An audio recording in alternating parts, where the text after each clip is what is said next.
ಆಗಿದೆ. ಆಮೇಲೆ ಸ್ನೇಹಿತರೆ, ದಯಮಾಡಿ ನಾವು ಸಚಿವರು ಸರ್ಕಾರದವರು ಬಂದಿದ್ದಾರೆ, ಮಾನ್ಯ ಕರ್ನಾಟಕ ಸರ್ಕಾರನೇ ಇಲ್ಲಿ ನಮ್ಮ ಗುತ್ತಿಗೆದಾರ ಹತ್ರ ಬಂದಾಗ ನಾವು ಬಹಳ ನೀಟಾಗಿ ಜವಾಬ್ದಾರಿಯಿಂದ ಯಾವುದೇ ಅವರಿಗೆ ಕಸಿ ವಿಷಯ ಆಗ್ದಂಗೆ ನಾವು ಮಾತಾಡ್ಕೊಡ್ದು. ದಯವಿಟ್ಟು ಇದು ನಮ್ಮ ರಿಕ್ವೆಸ್ಟ್, ದಯಮಾಡಿ ಸಮಾಧಾನ ಕೇಳಿಸ್ಕೊಳ್ಳಿ. ಮನೆ ಲೋಕೋಪಯೋಗಿ ಸಚಿವರ ಬಗ್ಗೆ ಹೇಳ್ಬೇಕು ಅಂದ್ರೆ, ಮನೆ ಲೋಕೋಪಯೋಗಿ ಸಚಿವರು ಇವತ್ತು ಏನಾಗಿದೆ ಅಂದ್ರೆ, ನಮ್ಮ ಕಾಂಟ್ರಾಕ್ಟರ್ಗೆ ಇವತ್ತು 10 ವರ್ಷಗಳ ಲೈಸೆನ್ಸ್ ಏನೋ ರಿನ್ಯೂವಲ್ ಮಾಡ್ಕೊಟ್ಟಿರೋದಂದ್ರೆ ನಮ್ಮ ಸಚಿವರು ಅವರಿಗೆ ನಾವು ಧನ್ಯವಾದಗಳು ಹೇಳೋಣ. 10 ವರ್ಷದ ಲೈಸೆನ್ಸ್ಗಳು ಮಾಡ್ಕೊಂಡಿದ್ದಾರೆ, 10 ವರ್ಷ ರಿನ್ಯೂವಲ್ ಆಗೋದು. ಆಮೇಲೆ ನಮ್ಮ ಆ ಇಲಾಖೆಯಲ್ಲಿ ಜ್ಯೇಷ್ಠತೆ ಕಾಪಾಡಿಕೊಂಡು ಇವತ್ತು 13,000 ಕೋಟಿ ಇರೋದು 9,000 ಕೋಟಿ ತಂದಿದ್ದಾರೆ. ಮತ್ತೆ ನಮ್ಮ ಡೆತ್ ಫಂಡ್ 5 ಲಕ್ಷ ಇದ್ದಿದ್ದು ಇವತ್ತು 10 ಲಕ್ಷಕ್ಕೆ ತಂದಿದ್ದಾರೆ. ಆಮೇಲೆ ಇವತ್ತು ನಮ್ದೇ ಆದಂತ ನಮ್ದು ಹಲವಾರು ಬೇಡಿಕೆಗಳನ್ನ ಮಾನ್ಯ ಸಚಿವರು ಇವತ್ತು ಈಡೇರಿಸಿದ್ದಾರೆ. ಮಾನ್ಯ DCM ಸಾಹೇಬ್ರು ಅಷ್ಟೇ ಸುಮಾರು ಹಲವಾರು ಸಾರಿ ನಾವು ಹೋಗಿ ಭೇಟಿ ಮಾಡಿದಂತ ಸಂದರ್ಭದಲ್ಲಿ ಇಲ್ಲ ಕಣಯ್ಯ ನಾವು ಕೊಡ್ತೀವಿ ಅಂತ ಹೇಳ್ತಿದ್ದಾರೆ. ಅವರಿಗೆ ಶುಭಕಾಮ ಬರ್ತಾ ಇದೆ. 3 ಜನಕ್ಕೂ ಸಹ ಇವತ್ತು ಹತ್ತಿರದಲ್ಲಿ ಒಳ್ಳೇದಾಗ್ತಾ ಇದೆ ಅಂತಂದೇಳಿ ಭಾವಿಸ್ತಾ, ಮುಂದಿನ ದಿನಗಳಲ್ಲಿ ಕಾಂಟ್ರಾಕ್ಟರ್ಗಳಿಗೆ ನಮಗೆ ಇರ್ತಕ್ಕಂಥ ಬಾಕಿ ಒಂದೇ ಸ್ಟ್ರೆಚ್ ಅಲ್ಲಿ 37,000 ಕೋಟಿ ಕೊಡೋದಕ್ಕೆ ಪ್ರಾಮಾಣಿಕ ಪ್ರಯತ್ನ ಮಾಡ್ಬೇಕಂತಂದೇಳಿ ರಾಜ್ಯ ಗುತ್ತಿಗೆದಾರ ಸಂಘದ ಪರವಾಗಿ ನಮಗೆ ಮನವಿ ಮಾಡ್ಕೊಳ್ತೀವಿ. ಸಾಹೇಬ್ 30,000 ಗುತ್ತಿಗೆದಾರರು ಪಾಲ್ಗೊಂಡಿರುವುದು ತಮ್ಮ ಸರ್ಕಾರದ ಮೇಲಿನ ಅಸಹಕಾರವನ್ನು ತೋರಿಸುತ್ತದೆ ಎಂದು ರಾಜ್ಯ ಸಂಘ ಭಾವಿಸುತ್ತದೆ. ಸುಮಾರು 21, 22, 23, 24 ಹಣಕಾಸು ವರ್ಷಗಳಲ್ಲಿ ಅಭಿವೃದ್ಧಿ ಕಾಮಗಾರಿಗಳನ್ನು ಯಶಸ್ವಿಯಾಗಿ ಪೂರ್ಣಗೊಳಿಸಿರುತ್ತೇವೆ. ಈಗೇನಾಗಿದೆ ಅಂದ್ರೆ, ಸೂಕ್ಷ್ಮವಾಗಿ ಹೇಳ್ತೀವಿ, ಈಗೇನಾಗಿದೆ ಅಂದ್ರೆ ಮಾನ್ಯ ಸಚಿವರುಗಳು 3 ಜನ ಸಚಿವರ ಹತ್ರ ನಿಜವಾಗ್ಲೂ ಮೊದಲನೇದಾಗಿ ಇನ್ನೊಮ್ಮೆ ನಾನು ವೆಲ್ಕಮ್ ಮಾಡ್ತಾ 21, 22, 23, 24ಕ್ಕೆ ಸುಮಾರು 37 ಸಾಹೇಬರು, ಮಾನ್ಯ ಬೋಸ್ರಾಜ್ ಸಾಹೇಬರು ಹಲವಾರು ಸಾರಿ ನಮ್ಗೆ ಪ್ಲೀಸ್ ಹಲವಾರು ಸಾರಿ ನಾವು ಮನವಿ ಕೊಟ್ಟಿದ್ದೀವಿ. ತಾವು ಸಹ ಸ್ಪಂದಿಸ್ತೀರಾ, ಕೊಡ್ತೀವಿ ಅಂತ ಹೇಳ್ತೀರಾ. ಬಟ್ ಕಾಂಟ್ರಾಕ್ಟರ್ಗಳು ಬಹಳ ಕಷ್ಟದಲ್ಲಿದ್ದಾರೆ, ಸಾಲ ಸೂಲ ಮಾಡ್ಕೊಂಡಿದ್ದಾರೆ, ಬಡ್ಡಿ ಭಾಷೆ ಮಾಡ್ಕೊಂಡಿದ್ದಾರೆ, ಬ್ಯಾಂಕ್ ನಲ್ಲಿ ಡಿಫಾಲ್ಟರ್ ಆಗಿದ್ದಾರೆ ಅಲ್ಲಂದಪ್ಪ. ಆಮೇಲೆ ಕೈ ಸಾಲ ಕೊಡಕ್ಕಾಗ್ತಾ ಇಲ್ಲ, ಬಹಳ ಕಷ್ಟದಲ್ಲಿದೆ ಕಾಂಟ್ರಾಕ್ಟರ್ಗಳು. ಅದಕ್ಕೋಸ್ಕರನೇ ತಾವು 3 ಜನ ಇವತ್ತು ಬಂದಿರೋದು, 3 ಜನ ಸಚಿವರು ಬಂದಿರೋದು ನಮ್ಮ ಸೌಭಾಗ್ಯ ಅಂತ ಹೇಳಿ ನಾವು ಭಾವಿಸ್ತಾ ಇದ್ದೀವಿ ಕಾಂಟ್ರಾಕ್ಟರ್ಗಳು.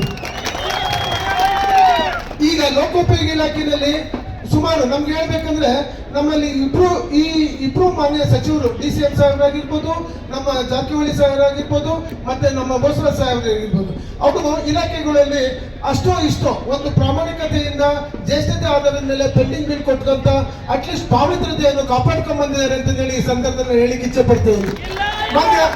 ಮಾನ್ಯ DCM ಸಾಹೇಬರು ಅವರು GBA ಅಂದ್ರೆ BBMP ಒಂದ್ ನಿಮಿಷ ಪ್ಲೀಸ್, ಮತ್ತೆ ಯಾರು ಮಾತಾಡಬಾರ್ದು.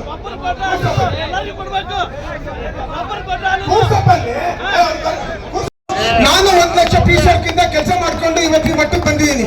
ತಾವು ದಯಮಾಡಿ ಎಲ್ಲಾ ತರ ಸಮಸ್ಯೆಗಳು ನನಗೆ ಗೊತ್ತಿರೋದ್ರಿಂದ, ನಿಮ್ಮ ಹತ್ರ ಕೇಳಿ ತಿಳ್ಕೊಂಡಿರೋದ್ರಿಂದ, 23 ವರ್ಷ ಅನುಭವ ಆಗಿರೋದ್ರಿಂದ ನನಗೆ ಸಾಧ್ಯವಾದಷ್ಟು ನಾನು ಈ ಒಂದು ಫೀಲ್ಡ್ ಅಲ್ಲಿ ಹೋರಾಟ ಮಾಡ್ಕೊಂಡು ಇಲ್ಲಿವರೆಗೂ ನಾವು ಬಂದಿದ್ದೀನಿ. ನಿಮ್ಮೆಲ್ಲ ಸಹಕಾರ ಕೊನೆವರೆಗೂ ಇರಲಿ.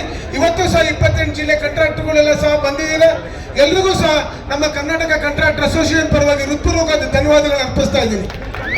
ಸ್ನೇಹಿತರೆ, ನಮ್ದೇ ಆದಂತ ಹಲವಾರು ಸಮಸ್ಯೆಗಳಿದಾವೆ. ನಿಮ್ಗೆ ಮೊದಲನೇದಾಗಿ ಬಂತು ಅಂದ್ರೆ ಪೇಮೆಂಟ್ 37,000 ಕೋಟಿ. ಎಷ್ಟೊಂದು ಜನಕ್ಕೆ ಕನ್ಫ್ಯೂಷನ್ ಇತ್ತು. 37,000 ಕೋಟಿ ಒಂದೇ ಸ್ಟ್ರೆಚ್ ಅಲ್ಲಿ ಇವತ್ತು ಹೇಳ್ತೀನಿ ಕೇಳಿ. ರಾತ್ರಿ DCM ಅವ್ರ ಮನೆಗೆ ರಾತ್ರಿ 11:30ಗೆ DCM ಸಾಹೇಬರು ಕರೆದ್ಬಿಟ್ಟು 37,000 ಒಂದೇ ಸ್ಟ್ರೆಚ್ ಅಲ್ಲಿ ಕೊಡಿಸೋದಕ್ಕೆ ಪ್ರಾಮಾಣಿಕ ಪ್ರಯತ್ನ ಮಾಡ್ತೀನಿ ಅಂತ ಹೇಳಿ DCM ಅವರು ಹೇಳಿದ್ರು. ಜಾರಕಿಹೊಳಿ ಸಾಹೇಬರು ಇವತ್ತು ಹೇಳ್ಬೇಕು, ಮಟ್ಕರ್ ಸಾಹೇಬ್ರು ದಯಮಾಡಿ ಹಣ ಎತ್ತಿ ನಿಂತ್ಕೊಡ್ರಿ. ಮಟ್ಕರ್ ಸಾಹೇಬರು ನಿನ್ನೆ ಜಾರಕಿಹೊಳಿ ಸಾಹೇಬರು ಮನೆಗೆ ಕರ್ಕೊಂಡು ಹೋಗಿ ರಾತ್ರಿ 10:30ಗೆ ನಾನು ಬರ್ತೀನಿ, ಬಂದು ನಿಮ್ ಪ್ರಾಬ್ಲಮ್ ಸಾಲ್ವ್ ಮಾಡ್ಕೊಡ್ತೀನಿ ಅಂತ ಹೇಳಿದ್ರು. ನಮ್ಮ ಹಿರಿಯ ಯಜಮಾನರು ಬೆಳಗಾಂನವರು, ಅವರಿಗೆ ಎಲ್ಲರೂ ಪರವಾಗಿ ಹೃತ್ಪೂರ್ವಕವಾದ ಧನ್ಯವಾದಗಳು ಅರ್ಪಿಸೋಣ ಅಣ್ಣ ಪ್ಲೀಸ್. ಯಾಕೆ ಅಂದ್ರೆ ನಾವು ಸುಮ್ಮನೆ ಇಲ್ಲ, ಹೋರಾಟ ಮಾಡೋದು ಎಷ್ಟು ಮುಖ್ಯನೋ, ಪ್ರತಿಭಟನೆ ಮಾಡೋದು ಎಷ್ಟು ಮುಖ್ಯನೋ, ಸರ್ಕಾರದ ಗಮನ ಸೆಳೆಯೋದು ಅಷ್ಟೇ ಮುಖ್ಯ. ನಾವಿವತ್ತು ಜಮೀರಣ್ಣ ಒಬ್ರು ಬಂದಿಲ್ಲ, ಜಮೀರಣ್ಣ ಕಾರಣಾಂತರದಿಂದ ನಮ್ಮ ಗೌಡ್ರಿಗೆ ಎದುರ್ಕೊಂಡು ಜಮೀರಣ್ಣ ಬರ್ದಂಗಿರ್ಬೋದು ಎಲ್ಲರೂ ಗೌಡ್ರು ಅಲ್ಲ, ನಮ್ಮ ಕೃಷ್ಣೇಗೌಡ್ರೆಲ್ಲ ಅವರು ಅಲ್ಲ. ಅವ್ರಿಗೋಸ್ಕರನೇ, ಯಾಕೆ ಅಂದ್ರೆ ಅವ್ರದೇ ಆದಂತ ಕೆಲವು ಸಮಸ್ಯೆಗಳೆಲ್ಲ ಇರೋದ್ರಿಂದ ಮುಂದಿನ ದಿನಗಳಲ್ಲಿ ಎಲ್ಲಾ ಇಲಾಖೆ ಸಚಿವರು ಕೂಡ ನಮ್ಮ ಒಗ್ಗಟ್ಟು ನೋಡಿ ಇವತ್ತು ಸೇರಿರ್ತಕ್ಕಂಥ 15ರಿಂದ 20,000 ಜನ ನೋಡಿ ಎಲ್ಲಾ ಸಚಿವರುಗಳು, ಎಲ್ಲಾ ಅಧಿಕಾರಿ ವರ್ಗರು ಸಹ ನಮ್ಮ ಸಂಘಕ್ಕೆ ಹೆಚ್ಚಿನ ಒಂದು ಪ್ರಾತಿನಿಧ್ಯ ಮುಂದಿನ ದಿನಗಳಲ್ಲಿ ಕೊಡುವಂತ ಕೆಲಸ ಆಗ್ತಿದೆ ಸ್ನೇಹಿತರೆ. ಇಷ್ಟೆಲ್ಲ ನಮ್ದು ವಿಜಿಲೆನ್ಸ್ ಡಿಪಾರ್ಟ್ಮೆಂಟು ಸಹ ಒಳ್ಳೆ ಇನ್ಫಾರ್ಮೇಶನ್ ಕೊಟ್ಟಿದೆ. ನಮ್ಮ ಪೊಲೀಸ್ನವ್ರಿಗೂ ಸಹ ವಿಜಿಲೆನ್ಸ್ ಡಿಪಾರ್ಟ್ಮೆಂಟ್ನವ್ರಿಗೂ ಸಹ ನಾನು ಧನ್ಯವಾದಗಳು ಅರ್ಪಿಸ್ತೀನಿ. ಯಾಕಂದ್ರೆ ಒಳ್ಳೆ ಕೋರಂ ಇದೆ, ಒಳ್ಳೆ ಜನ ಇದ್ದಾರೆ, ಎಲ್ಲರೂ ಸಹ ಸೇರಿದ್ದಾರೆ ಅಂದಿದ್ದಕ್ಕೆ 3 ಜನ ಪ್ರಭಾವಿ ಸಚಿವರು ಇವತ್ತು ನಮ್ಮ ಹತ್ರ ಬಂದ್ಬಿಟ್ಟು ನಮ್ಮ ಸಮಸ್ಯೆಗಳನ್ನ ಆಲಿಸಿ ನಮಗೆ ಪ್ರಾಮಾಣಿಕ ಪ್ರಯತ್ನ ಮಾಡ್ತೀನಿ ಅಂತಂದ್ರೆ ಹೇಳುವಂತ ಒಂದು ಕೆಲಸ ಇವತ್ತು ಆಗಿದೆ ಸ್ನೇಹಿತರೆ. ಇವತ್ತು ನಿಮಗೆ ಮುಂದೆ MDP ಪ್ರಾಬ್ಲಮ್ ಇರ್ಬೋದು, GST ಪ್ರಾಬ್ಲಮ್ ಇರ್ಬೋದು, ವ್ಯಾಟಿಂದ GST ಬಂದಿರ್ತಕ್ಕಂಥ ಪ್ರಾಬ್ಲಮ್ ಇರ್ಬೋದು, ಆಮೇಲೆ 10 ವರ್ಷದ ವರ್ಕ್ಡನ್ ಟರ್ನ್ ಓವರ್ ಇರ್ತಕ್ಕಂಥ ಪ್ರಾಬ್ಲಮ್ ಇರ್ಬೋದು, ಆಮೇಲೆ ನಿಮ್ದೇ ಆದಂತ ಹಲವಾರು ಏನ್ ಗೊತ್ತಾ ಕಾಂಟ್ರಾಕ್ಟ್ ಮ್ಯಾನೇಜ್ಮೆಂಟ್.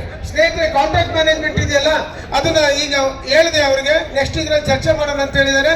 ಸಾಧ್ಯವಾದಷ್ಟು ಕಾಂಟ್ರಾಕ್ಟ್ ಮ್ಯಾನೇಜ್ಮೆಂಟ್ ನ ಕ್ಯಾನ್ಸಲ್ ಮಾಡುವಂತ ಒಂದು ಕೆಲಸ ನಾವು ಮಾಡ್ತಾ ಇದ್ದೀವಿ.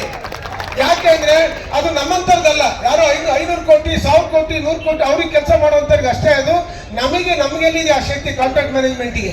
ಅದ್ರಲ್ಲಿ ಆಗ್ತಕ್ಕಂಥ ಸಮಸ್ಯೆಗಳು, ಅದ್ರಲ್ಲಿ ಆಗ್ತಕ್ಕಂಥ ಪ್ರಾಬ್ಲಮ್ಗಳು ನಮಗೆ ಬೇಡ ಅಂತ ಹೇಳ್ಬಿಟ್ಟು ಮಾನ್ಯ ಮುಖ್ಯಮಂತ್ರಿಗಳು ಗಮನ ಸೆಳೆದಿದ್ದೇನೆ. ನಿನ್ನೆ DCM ಸಾಹೇಬರು ಸಹ ಅದಕ್ಕೆ ಒಪ್ಕೊಂಡಿದ್ದಾರೆ. ಅದಕ್ಕೆ ಕಾಂಟ್ರಾಕ್ಟ್ ಮ್ಯಾನೇಜ್ಮೆಂಟ್ ತಡೆಯೋ ಚೀಫ್ ಸೆಕ್ರೆಟರಿ ಹತ್ರ ಮಾತಾಡೋಣ ಅಂತ ಹೇಳಿದ್ದಾರೆ.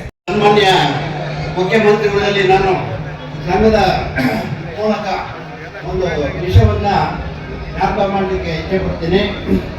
ಬಹಳ ನೋವಿನಿಂದ ಹೇಳುವಂಥ ವಿಷಯ ಇದು. ಯಾಕಂದ್ರೆ ಆಗಿನ ಸಮಯದಲ್ಲಿ ವಿರೋಧ ಪಕ್ಷಗಳ ನಾಯಕರು, ಈಗಿನ ಹಾಲಿ ಮುಖ್ಯಮಂತ್ರಿಗಳಾದಂಥ ಶ್ರೀ ಸಿದ್ದರಾಮಯ್ಯನವರು ಗುತ್ತಿಗೆದಾರರಿಗೆ ಪ್ರಾಮಿಸ್ ಮಾಡಿದ್ರು, ನಮ್ಮ ಸರ್ಕಾರ ಬಂದರೆ ನಾವು ₹1 LOCಗೆ ದುಡ್ಡನ್ನ ಕಮಿಷನ್ ರೀತಿಯಲ್ಲಿ ಕೇಳಲ್ಲ, ನಿಮ್ಮ ಹಣವನ್ನು ಕೂಡಲೇ ನಾವು ಬಿಡುಗಡೆ ಮಾಡ್ತೀವಿ ಅಂತ ಹೇಳಿದಾರಲ್ವ ಸ್ವಾಮಿ.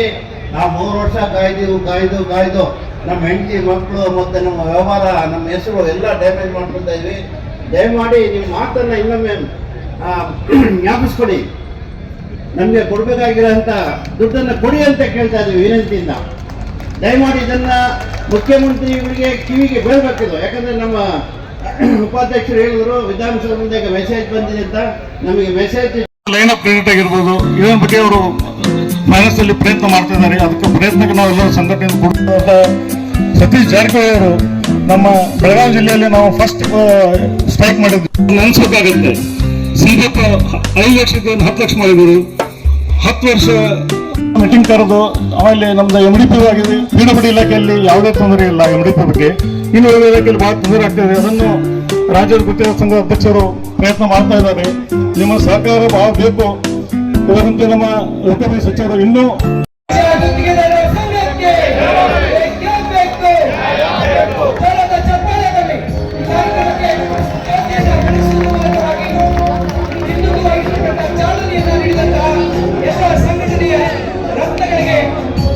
ಧನ್ಯವಾದಗಳನ್ನು ನಾನು ಅರ್ಪಿಸ್ತಾ ಇದ್ದೇನೆ.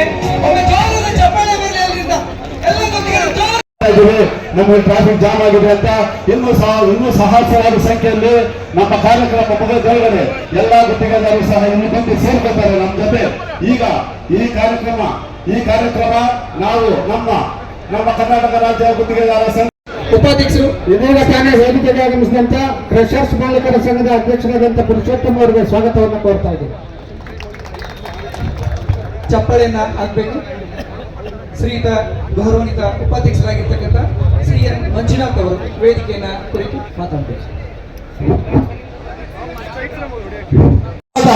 ದಯವಿಟ್ಟು ಸ್ವಾಗತ.